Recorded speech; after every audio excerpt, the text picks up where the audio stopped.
예수님께서 이 지금 재판을 당하고 있는 이 재판은 사실은 좀 이렇게 불법적 재판입니다. 왜냐하면 재판은 낮에 하게끔 되어 있거든요. 많은 사람들이 볼 수 있는 투명한 재판을 하게 되어 있는데 지금 밤에 이것이 되어지고 있는 것 자체가 하나의 불법적 재판을 받고 있는 것이죠. 그리고 대제사장이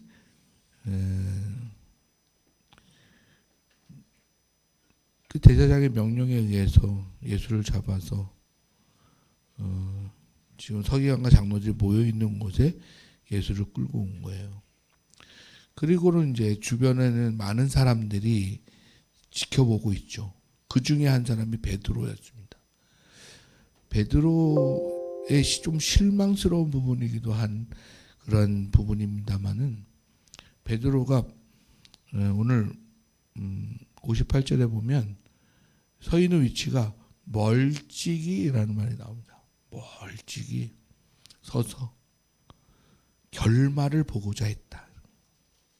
결말을 보고자 했다. 결말은 이미 예수님께서 말씀해 주셨죠. 나의 결말에 대해서. 제가 베드로에 대한 실망을 하는 것은 그동안 예수님께서 말씀하신 것들이 다 그대로 되어진 것을 옆에서 계속 보고 왔었단 말이에요. 그럼에도 불구하고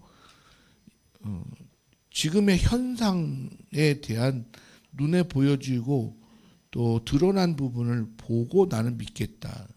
그 현실을 믿겠다라고 하는 거예요. 우리 믿음의 사람들은 지금의 과정, 이 걸어가는 이 과정이 끝이 아니다라고 하는 사실을 알고 소망을 가지고 살아가야 되는 사람들이에요. 우리는 종말이 끝이에요. 지금은 계속 진행 중인 거예요.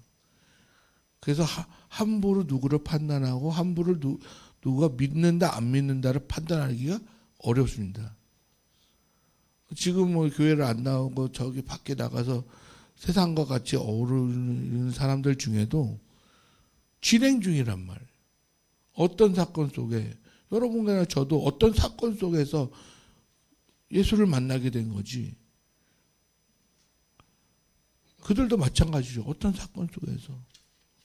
어쩌면 처음 된 자가 나중 되고 나중 된 자가 처음 되는 먼저 되는 그런 상황이 벌어질 수도 있죠. 그 결과는 그렇기 때문에 지금 보여지는 게 결과가 아니에요. 우리는 자꾸만 속는데 지금 있는 게 결과. 그래서 자꾸만 지금의 결과를 보고 싶은데 그렇지 않아요. 성경에는 꼭 아들 둘이 있는데 법으로는 첫째 아들이 유전으로 재산을 상속을 받아야 되는데 꼭 이상하게 성경은 첫째가 안 받고 둘째가 받더라고요.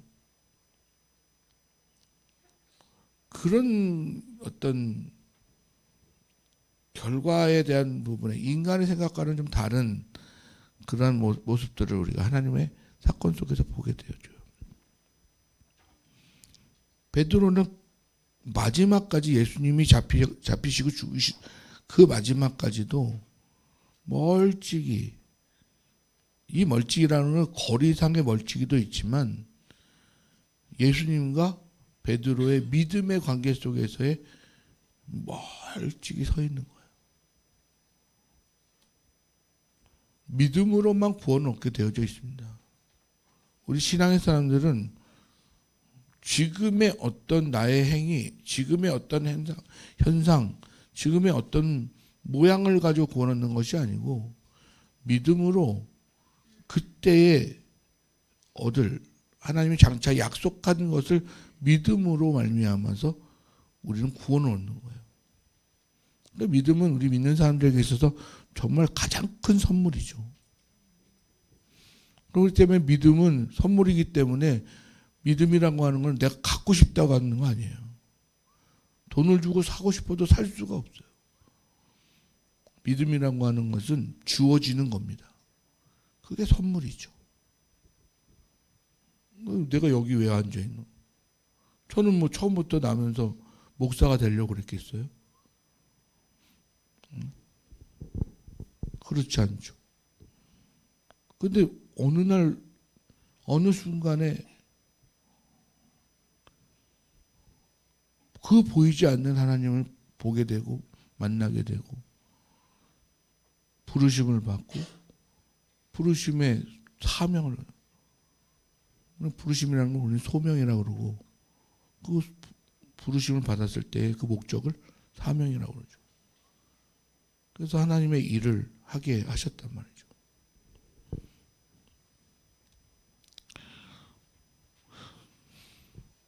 지금과 같은 인식이면 제가 목사 안 했을 수도 있어요. 그때 제가 목회를 이 신학 공부를 할 때는 하나님의 일은 하는 사람은 목사라고 생각했기 때문에 그때는 왜 이렇게 생각이 좁았는지 모르겠어요. 이렇게 성도님들도 앉아가지고 하나님의 일을 할 수도 있는데, 예?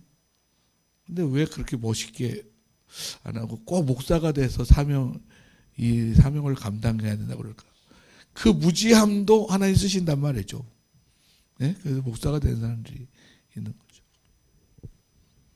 그래서 저는 처음에 많이 신학교 들어가가지고 많이 이걸 내려놓으려고 많이 노력했어요. 신학교에 부흥회 때마다 가을 축의 부흥회가 있는데 하나님 그 유명한 부흥사들 모셔다가 한단 말이에요. 그때만 해도 그 맨 의자에 앉지 않고 결판을 질 사람들은 거기 가마대에 깔아놓고 거기에 앉아 있는 거죠. 결판을 지겠다. 항상 손해였죠. 결판은 내가 원하는 반대 방향으로 나왔기 때문에. 결과는요, 하나님 것이에요. 그 결과에 대한 과정을 우리가 걸어가고 있는 거란 말이에요. 그러니까 결과가 나와 있는 이상은 그 나와 있는 것에 대한 믿음으로 가는 것이 신앙의 사람들이란 말이에요. 근데 베드로는 그렇게 믿음을 얘기했지만 베드로는 아직까지도 멀찍이 서 있는 거예요. 그러나 멀찍이 서 있지만 끊어지진 않았어요. 그러나 끊어진 사람들이 오늘 나와요. 끊어진 사람들은 예수를 모르는 자들이에요. 그 예수를 잡아가지고 반대적인 건데 그 회계모니를 가진 기득권자들, 그 시대의 종교 지도자들, 식민지가 됐음에도 로마의 식민지가 됐음에도 불구하고 오히려 그걸 기득권을 유지하고 있는 그 종교 지도자들 말이에요. 그걸 뺏기면 이 사람들은 살 수가 없는 거예요. 근데 그거를 지금의 정부가, 로마의 정부가 이 기득권자를 인정해 주기 때문에 제가 그걸 누릴 수 있는 거잖아요. 근데 반대적으로 그 밑에 다른 서민들은요, 그것 때문에 죽죠.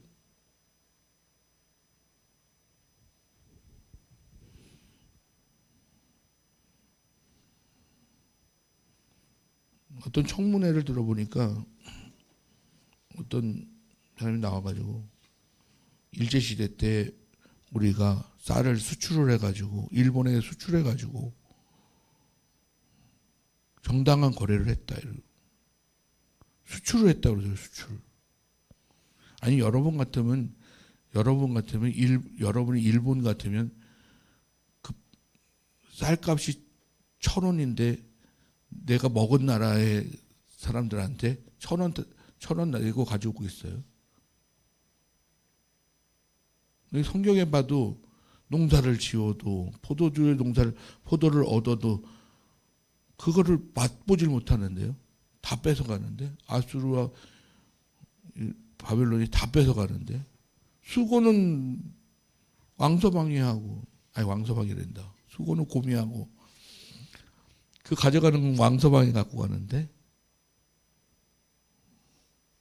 아니 원래 나라를 뺏기면 그런 거예요. 원래 그러면 그거는 바로 잡아야죠. 그거는 수출이 아니고 수탈이죠. 1,000원짜리를 100원에 갖고 갔는데. 그리고 국민들은 다 굶주리고. 기득권은 누리고, 기득권자들은 그래도 기득권을 누리고, 남의 나라의 식민지가 돼서도 기득권을 누리고, 서민들은 죽어나고. 그러니까 이 종교 지도자들은 그 기득권을 지켜내기 위해서 수단과 방법을 가리지 않는 거예요. 그러니까 메시아가 오니까 기쁘겠어요, 안 기쁘겠어요? 이거 유지해야 되는데, 메시아가 가지고 새로운 나라를 만든다는데, 난 안 기쁠 것 같은데.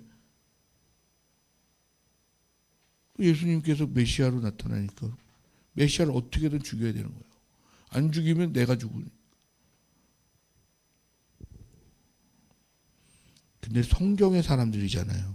성경의 사람들인데 성경이 말하는 메시아가 왔음에도 불구하고 그 지금의 기득권을 지키기 위해서 앞으로의 완전한 나라의 하나님의 소망을 버리고 그걸 계대해야 되는 유대인으로서 그걸 계대해서 다음 세대에 넘겨줘야 되는 역할을 해야 되는 그걸 중요한 역할을 하는 자들이 그것 때문에 메시아를 묵인시키고 죽이면 되겠어요?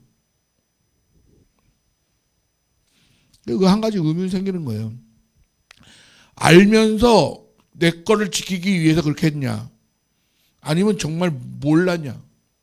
예수가 메시아인 줄 몰랐냐? 어느 쪽에 여러분 표를 던지겠어요?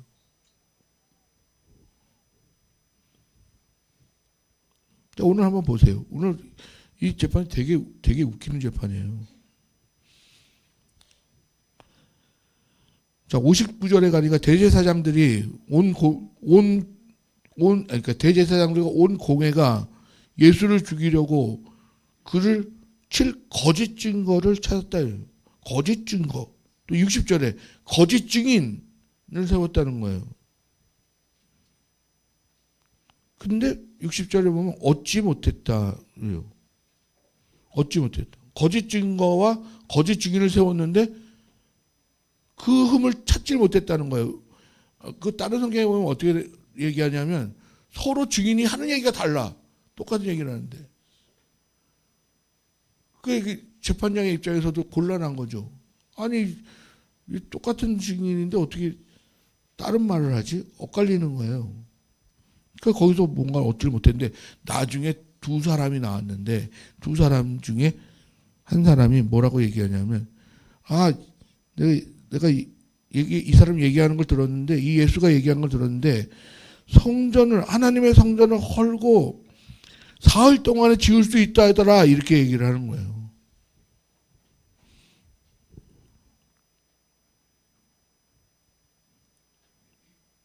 그러더니 62절에 대제사장이 뭔가 확신을 가진 거죠. 이야 이거 봐라.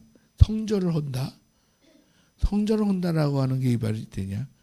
이건 신성모독죄, 확실한 신성모독죄다. 나 그래서 자신 있게 물어봅니다. 이 사람이 너를 치는 이 증거가 어떠냐? 이렇게 물어보죠. 예수께.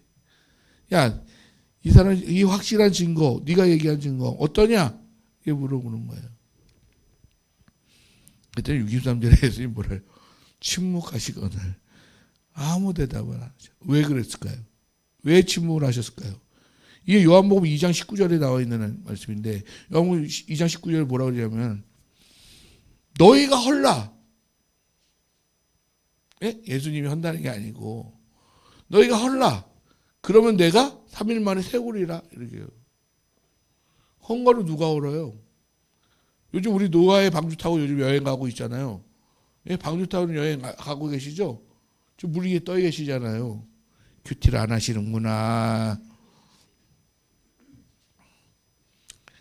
지금 150일 동안 물에 차가지고 지금 물이 빠졌단 말이에요. 그래가지고 오늘 까마귀와 비둘기가 등장했단 말이에요. 감람나무 잎을 물고 온 비둘기가 이제 땅이 말랐다. 그러면서 뭐라고 그랬죠 오늘? 하나님께 또 묻죠. 바로 나갈 수도 있지만 그랬더니 7일만 더 뒤에 나가라. 우리 비둘기를 감람나무 잎까지 이제 만났어요.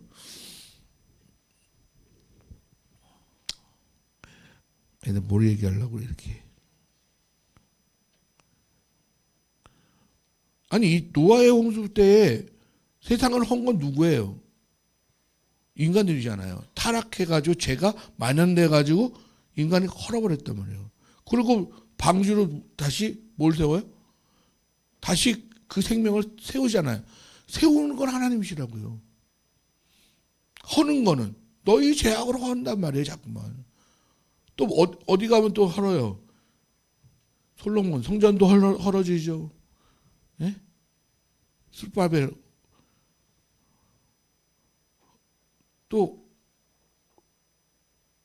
결국에는 이방 나라의 포로로 잡혀가지고 구루터기만 남는 그런 백성이 되어지는데 그 나라를 한 건 누구예요? 그들의 죄악상이잖아요. 인간이 하는 거잖아요. 그럼 하나님은 늘 하시는 일은 너희가 무너뜨린 것을 내가 다시 재건하고 세우는 일을 하시는 일을 하는 거예요. 그러니까 이 말은 어떻게 보면 이런 거예요. 너희가 죄로 만연돼 가지고 헐어 무너뜨린 이 성전을 내가 3일 만에 다시 세우리라. 그러나 이 성전이 워낙 다 타락을 해버렸으니 돌 위에 돌 하나가 없게 다 무너졌으니 내가 새로운 방식으로 세우겠다. 무엇으로? 내가 죽어서 이제 부활해서 첫날을 너에게 주고 이 생명을 너에게 주는 그 성전을 내가 세우겠다. 당신이 성전 되시는 그 성전을 세우겠다는 얘기를 하는 거예요. 생명을 맞바꾼 성전을 세우겠다? 새로운 방식의 성전을 세우겠다라고 얘기를 한 거예요. 근데 이 귀한 말씀을 가지고 이 증인이 나와서 하는 소리가 그가 이 세상을 헌다. 이 세상을 무너뜨린다고 그러니 당연히 하나님이 만든 세상을 무너뜨린다고 그러니까 그거는 신성모독이죠. 그것도 성전을 무너뜨린다고 그러니 하나님을 무시하고 하나님을 모독하는 그 죄는 유대인에게 있어서는 그냥 사형이에요. 그냥 하나님을 모독하는 죄는 사형이라고요. 여러분도 마찬가지예요. 예수 안 믿죠? 사형이에요. 여러분은요. 법이에요. 이게 성경의 법. 그래서 누가 죽이겠다는 게 아니고 예수로 말미암아 우리가 새로운 생명을 얻잖아요. 예수를 믿음으로 말미암아 천국 백성이 되잖아요. 그렇기 때문에 여러분이 그 생명의 법을 어기고 믿지 않는 순간에는 지옥이란 말이에요. 그냥 하나님의 법을 벗어난 것은 지옥이라고요. 그걸 기세가 등등했는데 예수님께서 침묵을 딱 지키니까 대제사장도 확고해야 될 거 아니에요. 그러니까 할 말이 없구나 이제. 그러니까 뭐라 그래요?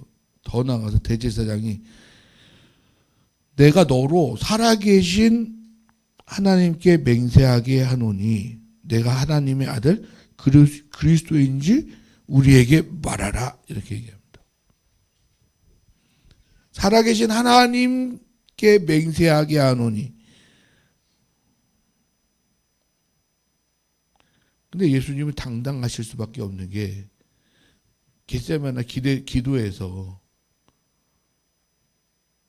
이 잔을 내게서 옮겨주십시오. 근데 아버지의 뜻이면 아버지의 뜻대로 하십시오. 그래서 아버지 하늘에 계신 아버지의 뜻대로 지금 이 길이 선택된 길로 가는 거란 말이에요. 그러니 하나님께 하나님 살아계신 하나님 앞에 맹세한다고 할 때 당당하죠. 예수님은. 내가 내 좋은 길을 선택하지 않고 이들을 위한 생명을 구하는 하나님의 일을 내가 지금 하고 있으니 하나님의 아들 그리스도인지 우리에게 말하라. 제가 여러분한테 독생자라는 해석을 다시 해드렸잖아요. 독생자, 하나밖에 없는 아들, 독생자. 유일하게 오늘 본문 말씀으로 독생자를 해석하면 유일하게 하나님의 뜻을 이행한 그 뜻을 가진 자. 이 인류를 구원하기 위해서 유일하게 하나님의 한 방식이 있는데 유일하게 그 하나님의 한 방식을 가지고 있는 자, 독생자, 하나님의 생명을 가진 이 땅에 육신을 가진 사람들 중에 하나님의 생명을 가진 자가 있는데 유일하게 있는 완전한 자, 예수. 예수는 그래서 독생자인 거예요. 유일한 존재. 그를 통해서 통하지 않고서는 구원 얻을 자가 아무도 없어요. 그걸 부정하는 사람은 교회를 나가세요. 교회는 그걸 믿는 거지. 예수 그리스도를 믿는 거지. 길이요 진리요 생명이 유일하신 예수 그리스도 한 분밖에 없다고 믿는 거지. 아니 뭐 석가모니에게도 결국 가면 있고요. 뭐 다른 종교에도 가면 구원의 길이 있고요. 결국 종교는 어느 한 목적지에서 만납니다. 도덕과 윤리와 어느 한 지점에서 만나요. 단지 기독교에서는 예수라고 그러고, 네? 중국 사람들은 공자라고 그러고, 석가모니라고 그러고, 또 뭐 마호메시라고 그러고, 다른 이름으로 불리어질 뿐이지 어느 한 곳에서 만난다. 그런 사람 나가시라고요, 교회를. 하나님께서 분명하게 다른 이름을 준 적이 없다고 분명히 말해요. 예수 그리스도로만이에요. 왠지 아십니까? 하나님의 독생자이기 때문에 그래요. 하나님 자체가 생명이시고 하나님 자체가 구원이신데 육신을 입고 그 생명과 그 구원을 가지고 있는 자는 예수밖에 없다고요. 그래서 여러분과 제가 천국에 가려면요. 그림으로 그리자면 천국에 가려면 나 혼자서 갈 수는 없어요. 예수 손잡고 있어야지. 이건 동화적 표현하는 거예요. 애들한테는 그렇게 가르치는 거예요. 애들 왜 이렇게 그림 그리라고 그러면 가족들이 손잡고 하늘을 이렇게 날아다니지 않아요? 왜? 그렇지 않고 못 간다고요. 예수 아니고는 못 간다고요. 근데 이 사람들이 그렇게 말하라고 하니 예수님께서 64절에 그래요. 내가 말하였도다. 그래요. 네가 말했다. 네가 말한 게 맞아. 그냥 무의식 중에 자기가 인정하지도 않고 반대하고 있지만 역사적 사실로는 인정을 하고 있는 거예요. 대제사장이. 자기는 반대하고 있지만 역사적 사실로 기록으로는 그리스도라고 하는 사실을 인정하게 되어지는 거죠. 그러면서 64절에 그렇게 얘기합니다. 이제 인자가 권능의 우편에 앉아있는 것과 하늘 구름을 타고 오는 것을 너희가 보리라. 인자는 예수를 얘기하는 거죠. 내가 곧 너희에게 보여줄 거야. 하나님 우편에 앉아있는 것과 그리고 하늘 구름 타고 오는 것을 너희가 보게 될 것이다.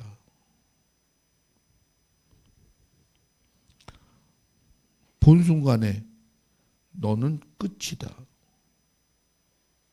믿음으로 가지고 있는 사람이 그 구원을 얻는 거지 본고로 믿는 사람은 구원을 못 얻는 거예요.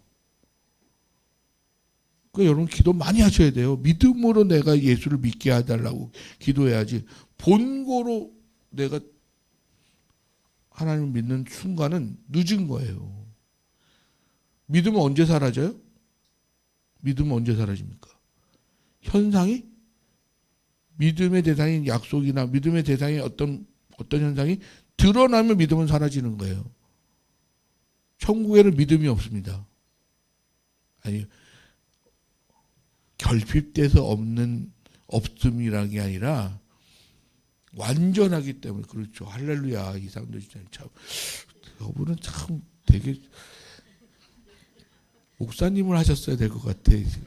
가끔 이렇게 보면 인식이 되게 이거는 종교 세계에는 깊이 들어가면 다 그래요. 불교도 무소유를 외치고 무아지경을 외치지만 거기서 말하는 무가 없어져서 무가 아니에요. 거기도 가득 차서 무예요. 왜냐하면 모든 종교가요, 어디서 나왔겠어요? 신이 하나였는데 그 속성이, 종교적 속성이, 하나님의 속성이 조금씩 가져다가 써먹는 거예요. 이게 나중에 알면 다 회개할 일들이란 말이에요. 석가모니도, 그 제자들이 그랬지만 석가모니도 그가 오시면, 한자를 잊어버렸는데 우리 그 종교 비교학 배울 때 그가 오시면 나는 물러서야 하리라, 이 말이 나와요. 불자들의 말 중에. 그러니까 나의 허상이 물러나면 하나님의 진실의 세계가 드러난다는 거예요. 그랬더니 또 대제사장이 옷을 찢으면서, 얘네들은 그 율법주의적인 어떤 행동인데, 옷을 찢으면서 신성모독, 그가 신성모독하였으니 더 이상 증인이 필요 없다. 보라, 너희가 지금 이 신성모독하는 말을 들었도다. 지금 잘 됐다. 잘 됐다. 증인도 실패했고 증거도 실패했고 만다가 다 실패했는데, 야 이거 봐라, 제대로 걸렸다.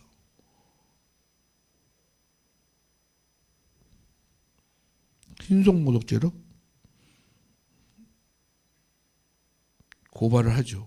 그때 뭐라 그래요? 또 완전 도장을 찍어버리는데 66절에 너희 생각은 어떠하냐 대답하되 그는 사형에 해당한다. 사형에 해당한다. 신성모독 원래 사형이에요.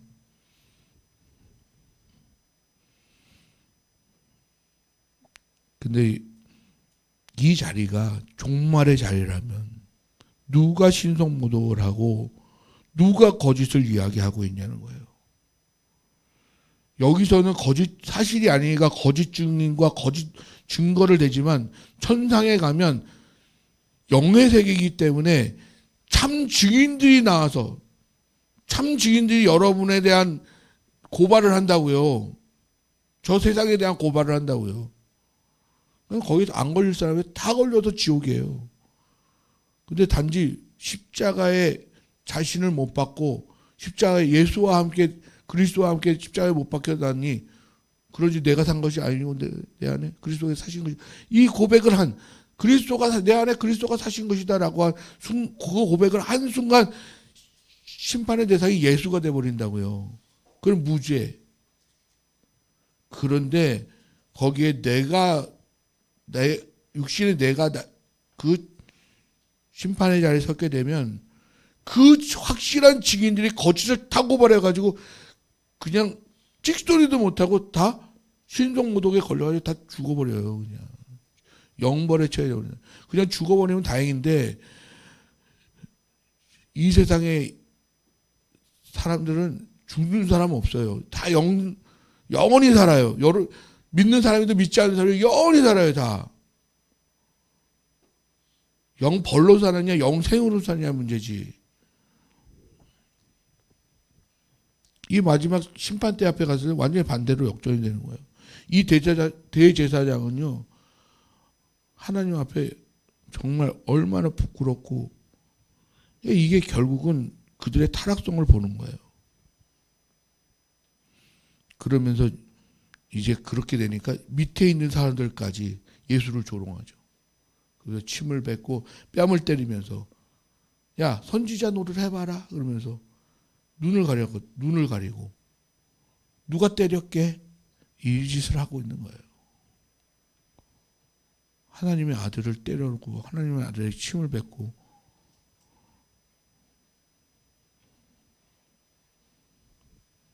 육신의 이 로마의 황제도 때리지 못하면서, 황제에게 침도 못 뱉으면서 만군의 하나님의 뺨을 때리고, 이들이 한 짓이 곧 대제사장과 그 공회가 한 짓이에요. 침을 뱉는다라고 하는 것, 뺨을 때린다라는 것, 그게 지금 예수에 대한 이 종교 지도자들이 한 짓이란 말이에요. 그래서 제가 물어봤죠. 모르고 한 것이냐, 아니면 알고 기득권을 지키기 위한 것이냐. 한마디로 결론을 내릴게요. 무식해서 그런 거예요. 무식해서.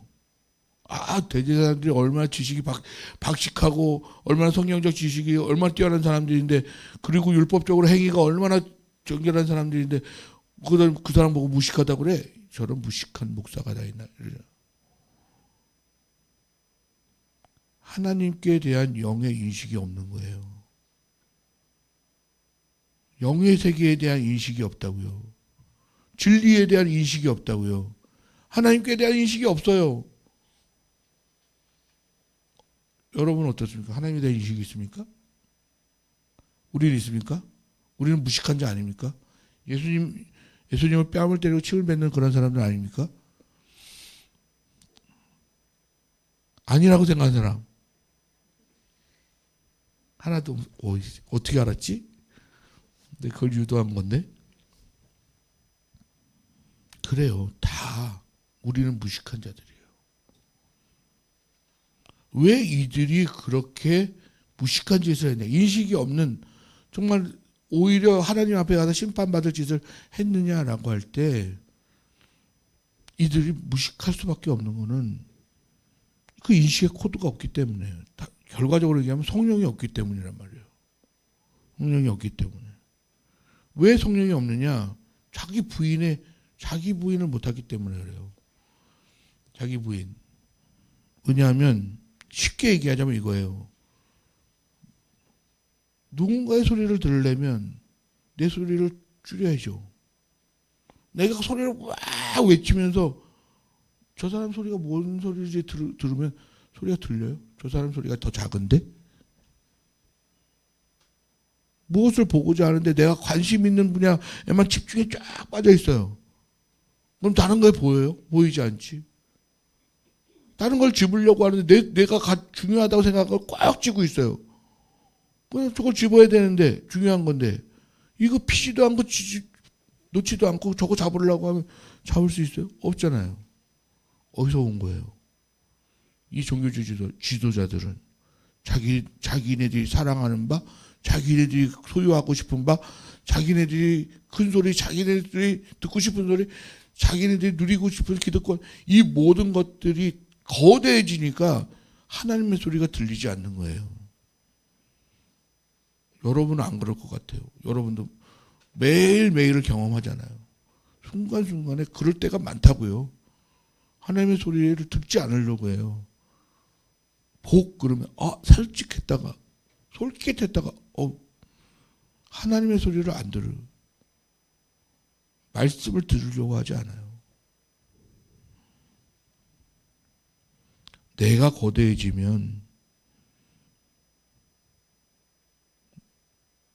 하나님의 것을 인식하지 못해요. 그래서 내 걸 내려놔야 하나님의 소리를 들을 수가 있단 말이에요.